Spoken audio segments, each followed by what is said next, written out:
is NBC Palm Springs. Good evening. Thank you for joining us tonight. I'm Sarah Sanchez. A man is dead following a deputy-involved shooting in La Quinta. It happened this afternoon just outside La Quinta City Hall. Riverside County Sheriff's deputies say the call came in that a man was standing in a courtyard with a gun. We're unsure about what happened next, but ultimately, deputies fired. We just saw a bunch of cop cars rushing over here. Some cops going that way, some cops going towards City Hall. A minute later, EMTs are coming. Maybe a couple minutes later, we see them pull out this guy, and then by that time, all the streets were blocked, so EMT was able to go. We're told the man was taken to the hospital where he ultimately died. No deputies were injured. No other details have been released as of now. Anton Kubica is sentenced to 25 years to life for murdering a 78-year-old woman. A judge sentenced him today for the 1990 murder of Marie Darling. Darling was a widow who lived alone in Palm Springs. Kubica killed Darling, then transferred more than $170,000 of her money into a different bank account. The remains of Marie were found at a rest stop in Cactus City a few days after she disappeared. The case went cold but was reopened in 2014. Kubica was extradited back from Canada. A shocking animal abuse incident is caught on a home surveillance camera, and now police are looking for the man in the video. And a warning, though, some people might find this video disturbing. The video shows a man running after a dog near a driveway of a home in Los Cabos in Coachella. The man is then seen dragging the dog by the collar, kicking the dog, and then punching it. The homeowner turned the video over to police.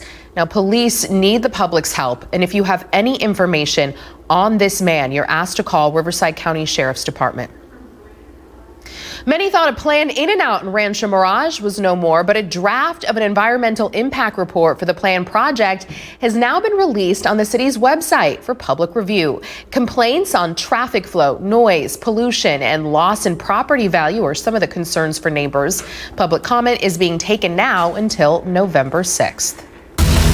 Coronavirus coverage brought to you by East Valley COVID-19 testing site, serving residents of eastern Coachella Valley. Google Maps will soon include information on COVID-19, the spread in individual states and counties, and some cities. The COVID layer in the app will show the 7-day average number of cases. The map will be color-coded based on case rate. And a label will show if numbers are going up or down. The feature is being rolled out on Android and iOS devices this week. A model used to forecast the number of future COVID-19 deaths now predicts fewer people will die from the virus. The model comes from the University of Washington. This week it predicted more than 371,000 people will die from the virus by January 1st. Well, it's still a lot of people. That number is down by about 7,000 deaths from a week ago. Researchers say if more people started wearing masks, the number would drop even more. 20,000 flags are placed in the National Mall in D.C. to represent the more than 200,000 people who have lost their lives due to COVID-19. The installation has been called a COVID Memorial Project. It was organized by a group of friends in the D.C. area who raised money online. The group says each flag represents 10 American lives that have been lost to the virus this year. Taking a live look now at our Agua Caliente Casino Cam in Rancho Mirage, and send things over to NBC Palm Springs Chief Meteorologist Mike Everett, who has a look at our forecast. Mike. Hi, Sarah. Once again, that live camera helping to tell that weather story. We've got beautiful blue sky up above us. It was a really nice day out there, except for the fact that we've got some of that low-level smoke that's hanging around the Coachella Valley. We actually had a new fire today that was down in the eastern end of the valley. So as we had that easterly breeze pushing in, it was pushing it right along the western edge of our mountains there. Then we saw that northwesterly breeze kick up a couple hours ago, and that started pushing the smoke in from the Bobcat, the Snow, and the El Dorado fires. So we're getting it from both directions, expecting things to improve each day. It's going to be kind of an incremental thing. It's going to be a pretty decent weekend too as well. I'll show you that. This is what the Goes West satellite is showing. A lot less smoke all the way across the state. The strongest concentrations are up towards Fresno there, where we've got our bigger fires there, and we're starting to see some marine layer cloud cover along the coast. We'll see more of that this weekend as a powerful low pressure system off towards our north and west will push some marine layer cloud cover right up along the coast. We're perfectly okay with that. Raises humidity across the region and lowers fire dangers. Air quality index today, well, the folks at the South Coast Air Quality Management District kept us in that yellow or moderate zone.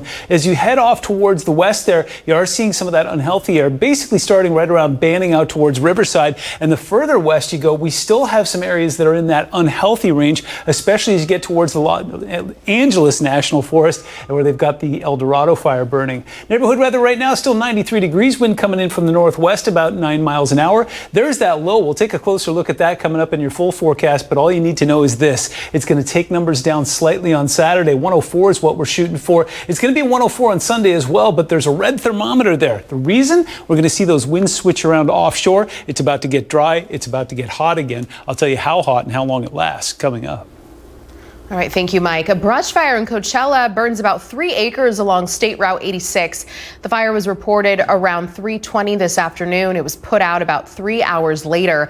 Crews remain on the scene to put out any hot spots. The cause of the fire is still under investigation.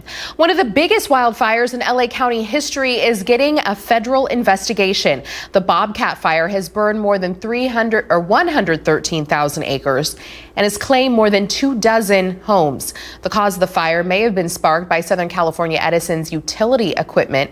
It wouldn't be the first time SCE has been blamed. Last November, it agreed to pay $360 million to settle lawsuits over wildfires sparked by its equipment. A massive wildfire burning in Central California for more than 2 weeks has just entered the history books. Fire officials now say the Creek Fire is the largest single wildfire the state has ever seen. More than 289,000 acres have burned in Fresno and Madera counties. Hundreds of homes have been lost. Tonight, it's only 32% contained. The state currently has 26 active large wildfires burning right now.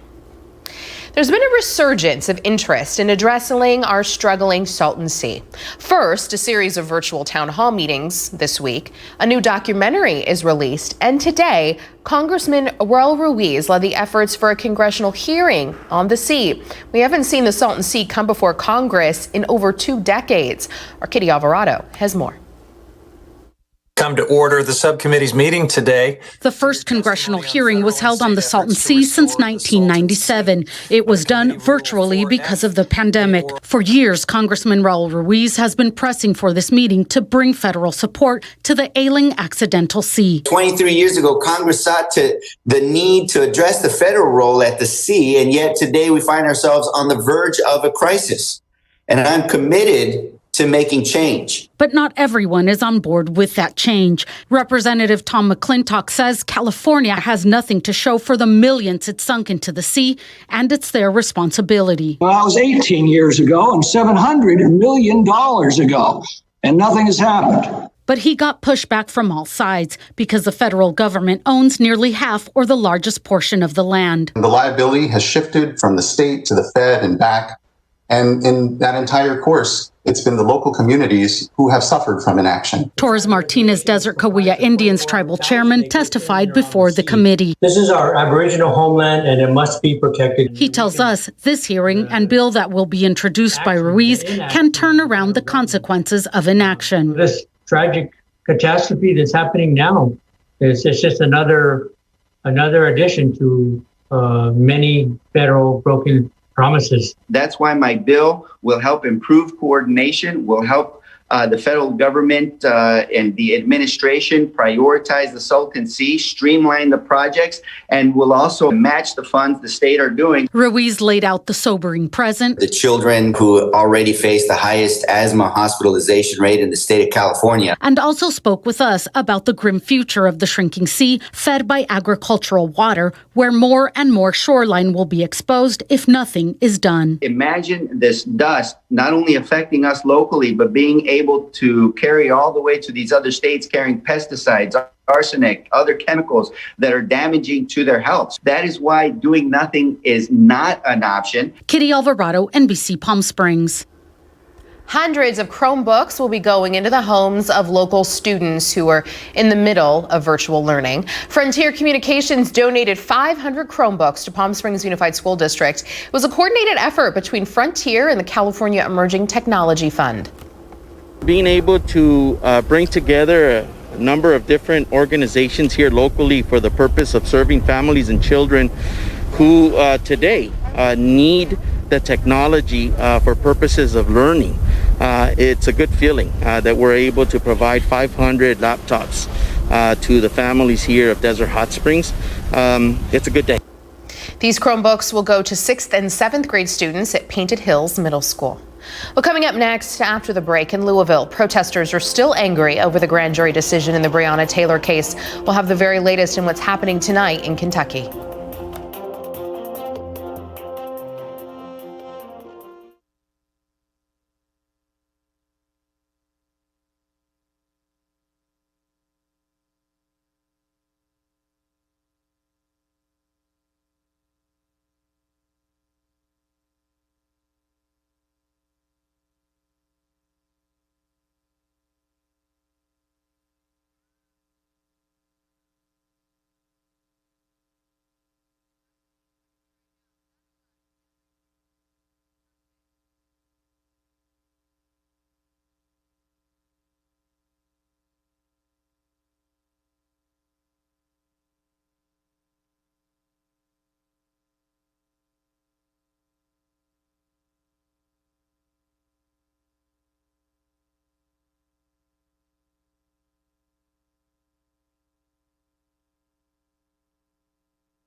In Louisville tonight, more protests after the grand jury decision in the killing of Breonna Taylor. In this video, Louisville police officers are seen moving out of an area after a 2-hour peaceful standoff with protesters on church property. There's still anger and frustration, though. Tensions are still running high, especially after 2 officers were shot during protests last night. Jay Gray has the latest. As the sun sets, the crowds and intensity rise in Louisville. The nights go further along. There is just more of an opportunity for those that would want to incite violence. State police moving in as the curfew goes into effect. The core of the city locked down on a night when protesters again filled the streets demanding change. A message that's echoed across the country since a grand jury announced no Louisville police officer will be directly charged in the death of Breonna Taylor, her cousin, marching in Michigan. The judicial system did another injustice to our family. The former Louisville officer who was charged in the case, Brett Hankison, is out on bail, his attorney saying he'll plead not guilty to 3 felony charges of wanton endangerment after spraying bullets into a neighboring apartment the night of the deadly raid. So many here, continuing to march, they say, because she can. Jay Gray, NBC News, Louisville.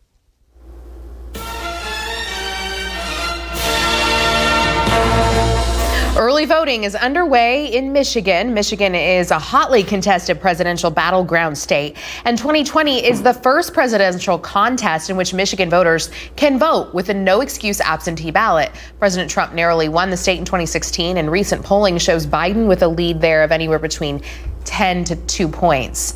Mail-in ballots are also being shipped out today in Florida. Close to 5 million voters have requested mail-in ballots, and almost 35% of Florida's registered voters intend to vote by mail. President Trump won Florida in 2016 by a margin of 1.2%. We got plenty of news still ahead, plus Mike has a look at our forecast when we come back. Hi, Mike. Hi, Sarah. Gorgeous Thursday night in downtown Palm Springs. Lots of people out and about. You know what? It's going to be a pretty decent weekend, especially by the standards we've established so far this summer. I'll give you a look at that. Take advantage, because next week it's going to get warm, it's going to get dry, and fire dangers will return. We'll take a look at the whole thing when we come back.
Welcome back. We left you with a gorgeous live look from downtown Palm Springs. We bring you back in with a super zoomed in look from our Walter Clark 111 cam. This is Rancho Mirage, also a really beautiful place, especially at night when you light things up like that. This is right across the street from the river.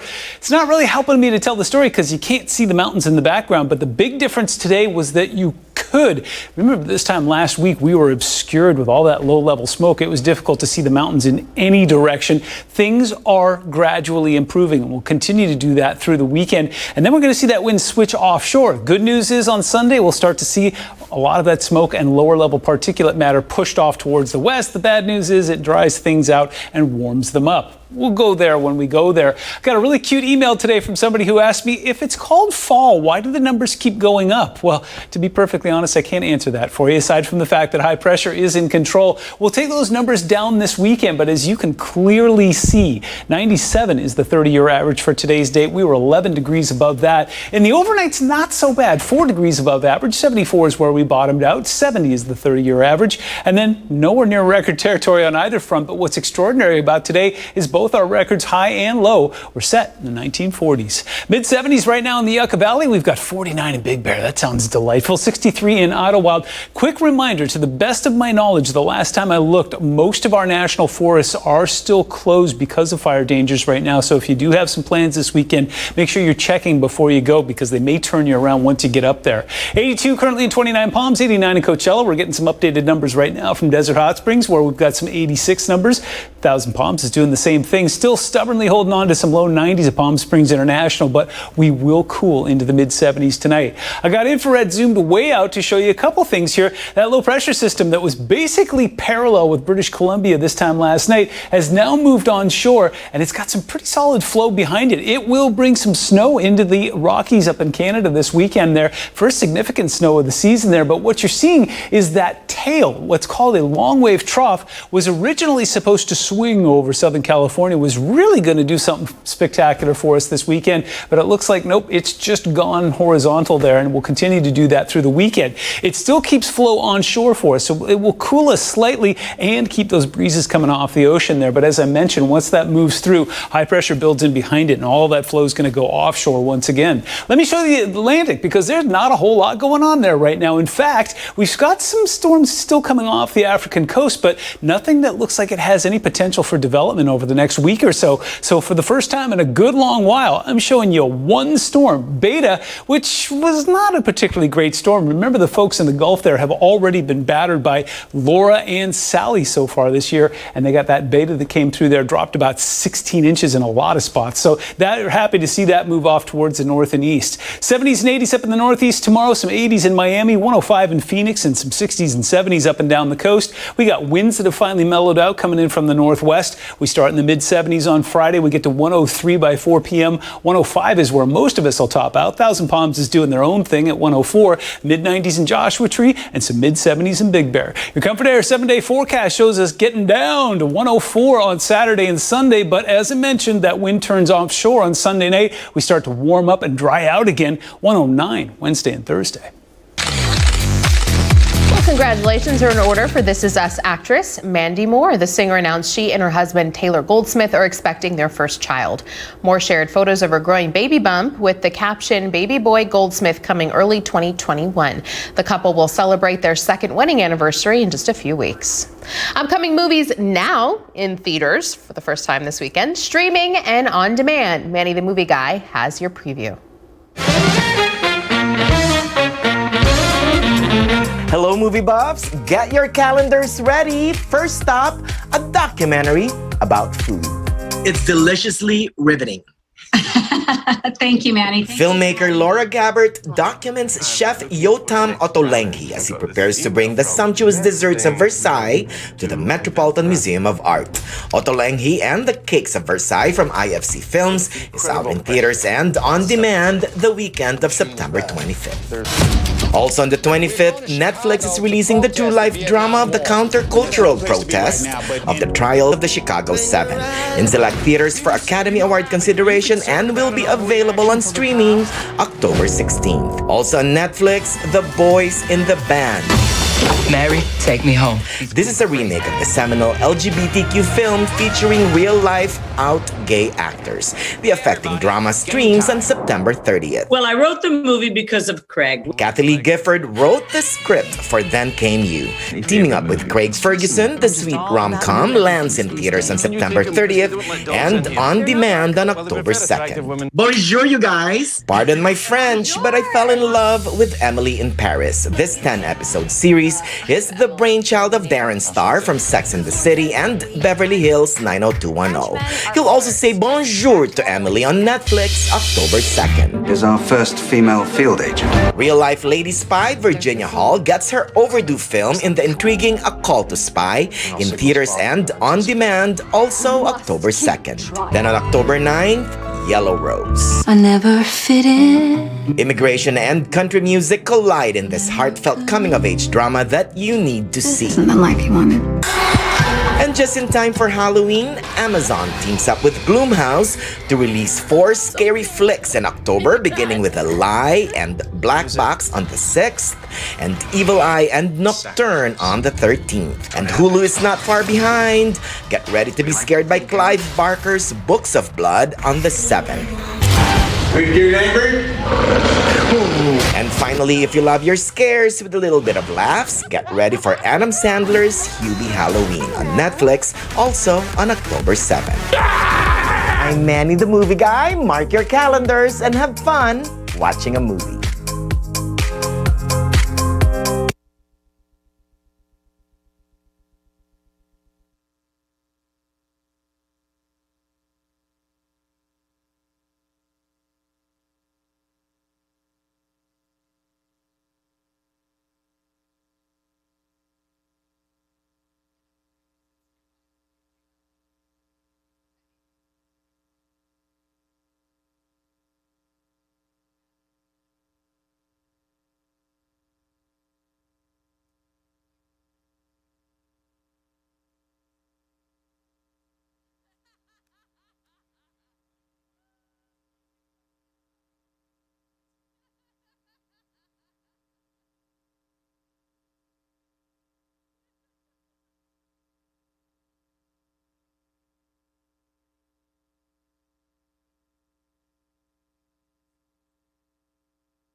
Berkeley will become the first city in California and maybe the nation to ban junk food from grocery store checkout aisles. Berkeley City Council unanimously approved the so-called healthy checkout ordinance.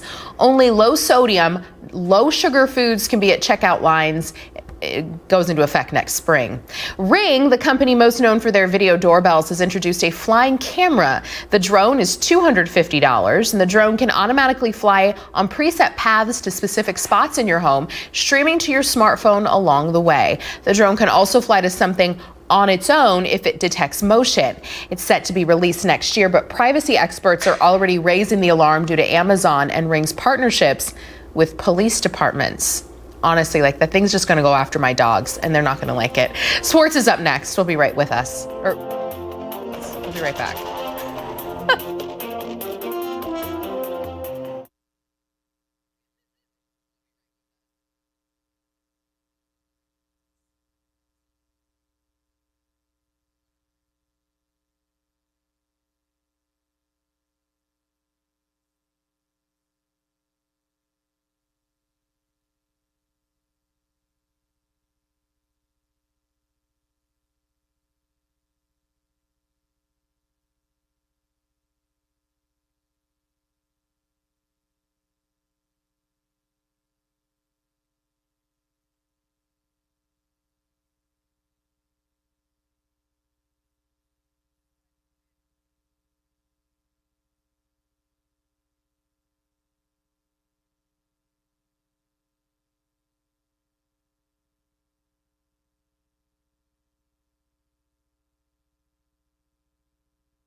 NBC Palm Springs Sports Desk, brought to you by Agua Caliente Casinos. We have your game. It's time. Let's push play. Good evening, I'm Brandy Flores. Let's jump into some sports highlights. The Dodgers finished strong tonight as they beat the Oakland A's 5-1. Getting it started in the first inning was the Fresh Prince, Will Smith, with an RBI single to put the Dodgers up early 1-0. Later in the same inning, Corey Seager tacked on the score with a solo home run over left center. Seager would end with 2 RBIs on the night. The Dodgers took a break until the 6th inning, where they added some insurance runs, and in the end, the Dodgers are the first team in the MLB with 40 wins this season.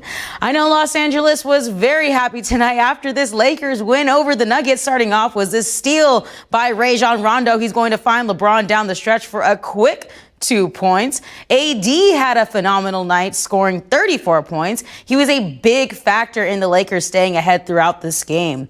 And you know, you can never count out Jamal Murray and the Nuggets in crunch time.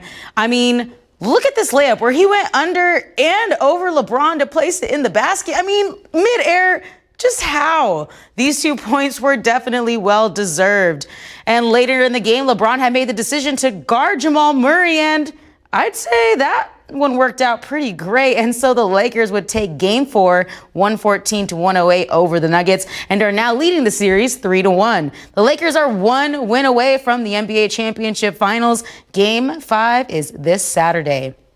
Thursday Night Football, one Florida team visited the other Florida team, and in the end, the Miami Dolphins earned their first win of the season over the Jaguars, 31-13. Dolphins QB Ryan Fitzpatrick did excellent today, throwing for 160 yards, 2 touchdowns, and 1 rushing TD. The defense also looked strong, and after an 0-2 start, Dolphins fans are definitely enjoying this win. As for Jacksonville, Minshew magic was not enough today. They struggled to convert on third downs, and it didn't help either that their offensive line allowed 4 sacks. That's it for sports tonight. We'll be right back.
So if we're dealing with winds, are we, and when?